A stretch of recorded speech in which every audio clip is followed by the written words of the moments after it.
شرط ہے. وضو کے بغیر نماز نہیں ہوتی. وضو صحیح، نماز بھی صحیح ہو جائے گی. وضو میں ڈفیکلٹی ہو گئی پوری نماز چلے گی. 8واں مسئلہ،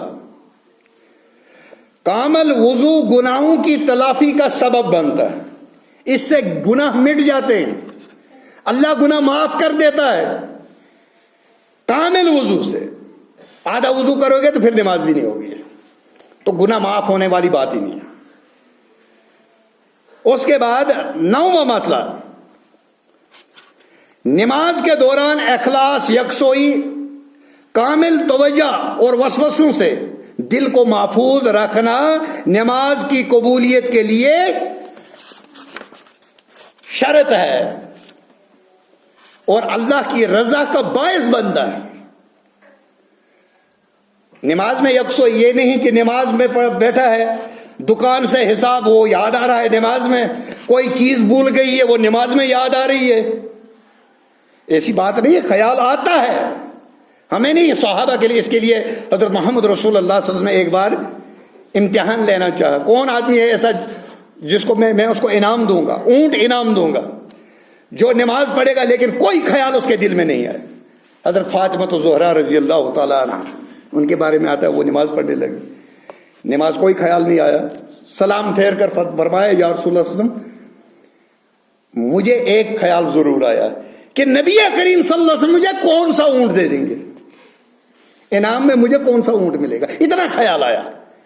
اتنا بھی نہیں، ہم فرشتے تو نہیں ہے نا، ہم انسان ہیں، بھول چوک ہوتی ہے، بھول جاتے ہیں، غلطی لگتی ہے. لیکن اگر جیسے ہی خیال آئے، نبی کریم صلی اللہ علیہ وسلم نے فرمایا نماز میں خیال آیا اعوذ باللہ من الشیطان الرجیم پڑھو، شیطان کے وسوسے دور ہو جائیں گے، آپ پھر نماز میں شامل ہو جائیں. کوشش کرو. اور جب اللہ کی عبادت کرنی ہے کہ ایسا ہو کہ جیسے آپ اللہ کو دیکھ رہے ہیں، ایسے اللہ کی عبادت کرو جیسے آپ اس کو دیکھ رہے ہیں. اگر یہ سامان نہیں پیدا ہوتا تو پھر اتنا تو کر لو اپنے دل میں کہ اللہ مجھے دیکھ رہا ہے. یہ حدیث جبریل میں حضرت محمد رسول اللہ صلی اللہ علیہ وسلم کو تعلیم امت کو سکھانے کے لیے حضرت جبریل علیہ السلام آئے، اور یہ اس حدیث جس حدیث جبریل کے نام سے مشہور ہے. پہلے تو یہ سما اپنے دل میں ایسا رکت طاری ہو جائے، آپ اللہ کے ساتھ ایسی لو لگا لو کہ جیسے آپ اللہ کو دیکھ رہے ہیں. اگر یہ سما نہیں پیدا ہوتا تو پھر کم سے کم اتنا تو ہونا چاہیے کہ اللہ مجھے دیکھ رہا ہے. تو یہ 10 مسئلے تھے اس حدیث میں. اگلی حدیث یہ بھی وضو سے تعلق رکھتی ہے. عمرو بن یحییٰ مازنی نے اپنے باپ سے روایت کی، اس نے کہا کہ میں عمرو بن ابی حسن کے پاس حاضر ہوا. اس نے عبداللہ بن زیاد سے نبی کریم صلی اللہ علیہ وسلم کے وضو کے بارے میں سوال کیا. صحابہ میں یہ تڑف تھی دین سیکھنے کی، دین سیکھ کر پھر اس پر عمل کرنے کی تڑپ موجود تھی صحابہ میں. لیکن ہم میں یہ تڑپ، ہم دنیا میں لگ گئے، ہمیں معاشیت نے تباہ کر دیا. ہم دنیا میں اتنے غرق ہو گئے کہ ہم نبی کریم صلی اللہ علیہ وسلم کی سنت کو سیکھنے کے لیے ہمیں موقع ہی نہیں ملتا ہے، ٹائم نہیں ملتا ہے. اس نے پانی کا ایک لوٹا منگوایا. جب سوال کیا وضو کے، اس نے پانی کا ایک پیالہ منگوایا اور اس کے سامنے نبی کریم صلی اللہ علیہ وسلم کے وضو کی مانند وضو کیا. اس طرح کے پیالے سے پانی انڈیلا. پیالہ کیا ہوتا تھا؟ بڑا برتن ہوتا ہے. آپ نے دیکھا ہوگا ہمارے زمانے میں بھی ہم کمار کے پاس جاتے تھے، پیالے لاتے تھے. اب یہ پیالے نہیں ہوتے تھے. ان پیالوں میں ہم نے چائے پی ہے، کھانے کھائے ہیں، طباق ہوتے تھے، مٹی کے برتن ہوتے تھے. تو اسی پیالے میں اب ہم بولتے ہیں ہمارے وضو کے لیے تو کوئی 5-6 لیٹر پانی چاہیے، لیکن صحابہ کا وضو جو ہے 3 پاؤ پانی سے ہو جاتا تھا. 3.5 کلو سے ان کا غسل بھی ہو جاتا تھا. ہماری 10 بالٹیاں چلی جاتی ہیں لیکن ہمارا غسل پورا نہیں ہوتا. اس پانی کا بھی حساب ہے. پانی زیادہ استعمال کرنا یہ اسراف میں آتا. پانی فضول خرچی کرنا. تو کم سے کم اگر جب نہانا ہے 1 بالٹی پانی سے نہا سکتا ہے، 10 12 15 لیٹر تک نہا سکتا ہے. ضروری نہیں ہے. اب یہ کیا کرتا ہے، صابن لگائے پوری بالٹی اوپر پھینک دیتا ہے. اس طرح سے تو 10 کیسے بولا، 15 بالٹیاں لگیں گی. ان 15 بالٹیوں سے 15 آدمی جو ہے غسل کرتے. اس لیے پانی کا صحیح استعمال اگر کسی نے اس پر، جیسے پانی کا ڈے بناتے ہیں، پورے ورلڈ میں منایا جاتا ہے، پانی کا دن بنایا جاتا ہے، لیکن میرے نبی کریم صلی اللہ علیہ وسلم نے ہمیں پہلے تعلیم دے دی کہ پانی استعمال کرو، اسی طریقے سے کرو استعمال، زیادہ اس کو ضائع مت کرو، پانی برباد مت کرو، پانی کا بھی حساب ہے. تو جب اس نے 3 مرتبہ ہاتھ دھوئے، اس کے بعد چلو میں پانی لیا، ناک میں اور منہ میں کلی کے لیے، الگ الگ مرتبہ کلی کیے. پہلی بار، پھر دوسری بار پھر پانی لیا، پھر دوسری بار. اور اس حدیث میں جو ہے 2 ہی بار کا ذکر ہے، لیکن اصل میں کیا ہے 3 بار کا ذکر ہے. سنت کیا ہے، مسنون کیا ہے 3 بار. ہر ایک اعضا کو 3 بار دھویا جائے گا، پاؤں، منہ، ہاتھ 3 مرتبہ دھویا جائے گا، کیونکہ اس پر نبی کریم صلی اللہ علیہ وسلم سے لے کر آج تک تواتر ہے، کسی کا اختلاف نہیں، کسی ایک کا بھی اختلاف نہیں. تو اس کے بعد پھر چہرے کو 3 مرتبہ دھویا، پھر دونوں ہاتھ کے داخل کیے اور انہیں 2 مرتبہ کونیوں تک دھویا. 2 مرتبہ اس حدیث میں 2 مرتبہ ذکر آیا. ہاں اگر پانی کم ہو، قلت ہو پانی کی، تو پھر 2 مرتبہ، 1 مرتبہ بھی کرو گے تو وضو ہو جائے گا، کیونکہ یہ واجب ہے، 1 بار دھونا واجب ہے اور 3 بار دھونا مسنون ہے، سنت ہے، اور یہ وہ سنت ہے جو چھوڑی نہیں جا سکتی. ہاں اگر اس میں یہ چیز ہو، پانی کم ہے، پھر 1 بار دھو لو، آپ کا وضو ہو جائے گا، نماز ہو جائے گی. اگر پانی موجود ہے پھر 3 بار کسی بھی حالت میں دھونا پڑے گا. اس کے بعد سر کا مسح کیا، اور اسی طرح سے پہلے پیچھے لے گئے، پھر واپس لے کر آئے، پھر انگلی کان کے اندر داخل کی، کان کا مسح کیا، پھر کانوں کے پیچھے سے انگوٹھے کو، تو جس طرح سے بتایا پہلی حدیث میں بتایا. پھر اپنے دونوں پاؤں دھوئے 3 مرتبہ، پہلے دائیں پھر بائیں. ایسا نہیں ہے آپ بایاں دھو گے. اب اس وضو کرنے بھی ترتیب لازمی ہے، ترتیب لازمی. اگر 2-4 منٹ زیادہ ہو جائیں گے کہ اس حدیث کو، کیونکہ یہ وضو کا پورا طریقہ ہے اس میں 2 حدیثوں میں، تو وضو کا طریقہ جو ہے، پاؤں کو جو دھونا ہے 3 مرتبہ، پہلے پاؤں دھوئے کوئی آدمی، پھر اس کے بعد منہ دھوئے، ایسا نہیں ہوگا، وضو نہیں ہوگا. ترتیب جس طرح نبی کریم صلی اللہ علیہ وسلم، پہلے ہاتھ دھونے 3 مرتبہ، پھر اس کے بعد کلی اور ناک میں پانی، اس کے بعد چہرہ دھونا ہے، اس کے بعد بازو دھونا، دایاں پھر بایاں، پھر اس کے بعد چہرے کو یہ کیا بولتے ہیں مسح کرنا ہے، مسح کرنے کے بعد پھر دایاں پاؤں دھونا ہے، پھر بایاں پاؤں دھونا. آپ کا وضو مکمل ہوا. بسم اللہ سے شروع کرو گے اور کلمہ شہادت اشہد اللہ الہ الا اللہ و اشہد ان محمدن عبدہ و رسولہ یہ دہراؤ گے. یہی وضو کا طریقہ، یہی دعا نبی کریم صلی اللہ علیہ وسلم سے ثابت ہے. ایک روایت میں سر کے اگلے حصے شروع کیا اور پیچھے لے گئے، پھر انہیں لوٹایا.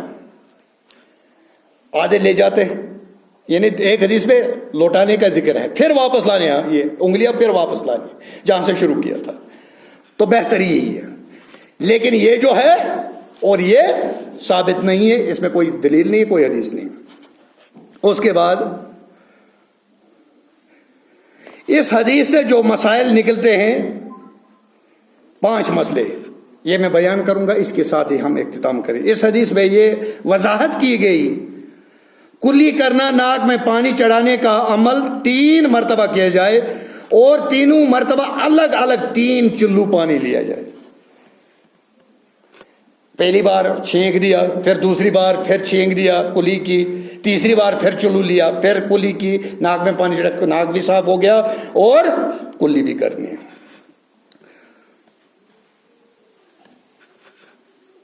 اور دوسرا مسئلہ ہے، اس حدیث میں ذکر ہے کہ اپنا ایک ہاتھ پانی میں داخل کیا اور اس سے اپنا چہرہ 3 مرتبہ دھویا. ایک ہاتھ داخل کیا، دونوں بھی کر سکتے ہیں، کیونکہ کچھ حدیثوں میں دونوں ہاتھ بھی آئے ہیں.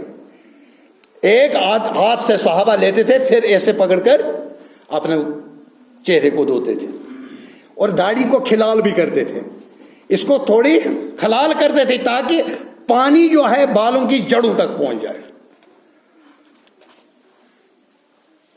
اور اس کے بعد تیسرا مسئلہ،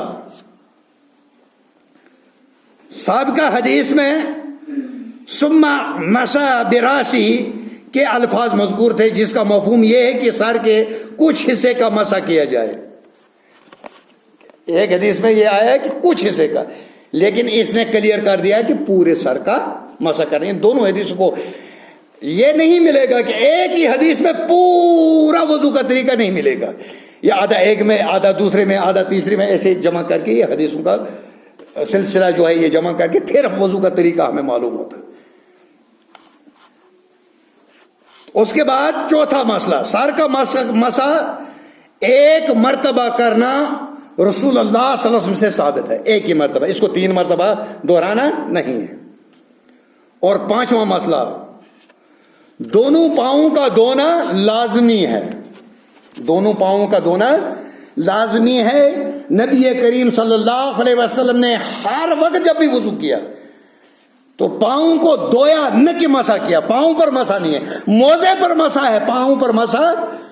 تو یہاں سے شیعہ کا رد ہوتا ہے جو اس کے قائل ہیں کہ پاؤں پر مسح کیا جائے، کیونکہ تواتر سے جو ثابت ہے کہ نبی کریم صلی اللہ علیہ وسلم پاؤں دھوتے تھے، 3 مرتبہ دونوں پاؤں کو دھوتے تھے اور مسح نہیں کرتے۔ مسح کب کرتے تھے؟ جب صبح وضو کی حالت میں، طہارت کی حالت میں موزے پہنتے تھے، پورے 5 نمازوں کے مقیم کے لیے 5 نمازوں میں اس پر مسح کرتے تھے، اور جو مسافر ہوتا تھا اس کو 3 دن اور 3 رات کے لیے مسح کرنا اس کے لیے جائز ہے۔ باقی ننگے پاؤں پر مسح نہیں، ننگا پاؤں ہے اس کو دھونا لازمی ہے اور ضروری ہے، یہ تواتر سے ثابت ہے، اس پر پوری امت کا اجماع ہے بغیر روافظ کے۔ اللہ رب العالمین ہمیں حق سمجھنے کی اور اس پر عمل کرنے کی توفیق عطا فرمائے۔ اب اگلا جمعہ انشاءاللہ ماہ رمضان کا ہے، انشاءاللہ ہم اس کا استقبال کریں گے۔ استقبال کیسے کریں گے؟ یہ نہیں ہے کہ ہم طرح طرح کے ویرائٹیاں کھانے کے لیے لائیں گے، نہیں، یہ تیار رہیں گے کہ ہم انشاءاللہ یہ اپنے دل میں یہ تہیہ کر لیں گے کہ اس کے 30 روزے اسی طرح سے ہم رکھیں گے جس طرح روزہ رکھنے کا حکم نبی کریم صلی اللہ علیہ وسلم نے دیا ہے۔ اور ان وہ روزوں کی قدر یہ ہے کہ غریبوں کو بھی کھلائیں گے، مسکین کوئی ہوگا اس تک بھی پہنچیں گے، اس کو بھی پہنچائیں گے۔ اور یہ نہیں کہ میں اچھی ویرائٹیاں کھاؤں اور ہمسائے پر کوئی غریب ایسا ہو جس کو شام کو اختیاری کرنے کے لیے، کھانے کے لیے کچھ نہ ہو، تو پھر میرا روزہ رکھنے کا، میرا ماہ رمضان کا کوئی فائدہ نہیں۔ اور آپ یقین مان لیجئے جب بازار جاؤ گے اس مہینے میں زیادہ مہنگائی ہو جاتی ہے۔ اب صحابہ کے زمانے میں کیا ہوتا تھا کہ ماہ رمضان کے مہینے میں تھوڑی سہولیت مل جاتی تھی، چیزیں سستی ہو جاتی تھی، لوگ مفت میں بھی بانٹتے تھے، غریب و غربا کے لیے اس میں سہولیت ہو جاتی۔ لیکن یقین مانیے باقی 11 مہینوں کی کمائی اسی مہینے میں کرتا ہے، تو خاص کر مسلمان کو اس سے پرہیز کرنا چاہیے۔ اس میں کوشش کرے منافع کم رکھے، منافع خور نہ بنے۔ باقی 11 مہینوں میں بھی نہیں بننا چاہیے، لیکن اگر اس میں زیادہ منافع کرتا بھی ہے لیکن ماہ رمضان میں منافع کم رکھے تاکہ غریبوں تک بھی وہ چیزیں پہنچ جائیں کھانے پینے کی جو ان ماہ رمضان میں ہمیں ضرورت لگتی ہیں، اور جن چیزوں کی ضرورت غریب غربا کو بھی پڑتی ہے، کیونکہ زیادہ تر روزے جو ہے وہ غریب لوگ ہی رکھتے ہیں، امیر لوگ وہ روزے کم ہی رکھتے ہیں۔ اللہ رب العالمین ان کو بھی رکھنے کی توفیق عطا فرمائے، تو ہمیں بھی توفیق عطا فرمائے اور ہمیں غریب و غربا تک پہنچنے کی توفیق عطا فرمائے، صدقہ خیرات کرنے کی توفیق عطا فرمائے۔ یہی اس ماہ صیام کا، ان روزوں کا مطلب یہی ہے۔ جب بھوک لگتی ہے، جب آدمی افطاری کے قریب کتنی بھوک لگی ہوتی ہے، یہ ایک سبق بھی ہے اس کو کہ جب کوئی آدمی کسی وقت بھوکا ہو 2 دن کا 3 دن، اس کی کیا حالت ہوتی ہوگی۔ تو آپ کو تو 15 گھنٹے بھوکا رہنا ہے، اللہ کی رضا کے لیے رہنا ہے، لیکن اس پر روزہ تو نہیں ہے نا، بیچارہ وہ بھوکا رہ رہا ہے، تو پیٹ بھر کر کھا رہا ہے، تو کم سے کم اس مہینے میں ان کو ان بھوکوں کا بھی خیال آ جائے کہ ان کی کیا حالت ہوتی ہوگی، تو صدقہ خیرات کرنا چاہیے۔ اس مہینے میں زکوٰۃ بھی دیتے، ہماری جماعت کا نظام جو ہے زکوٰۃ اسی مہینے میں دی جاتی ہے، اس مہینے میں زکوٰۃ دیتے ہیں اور اس میں ثواب بھی ہے۔ اللہ رب العالمین ہمیں ماہ رمضان کو اس پر عمل کرنے کی توفیق عطا فرمائے، روزہ رکھنے کی توفیق عطا فرمائے۔ وآخر دعوانا الحمدللہ رب العالمین، والسلام علیکم۔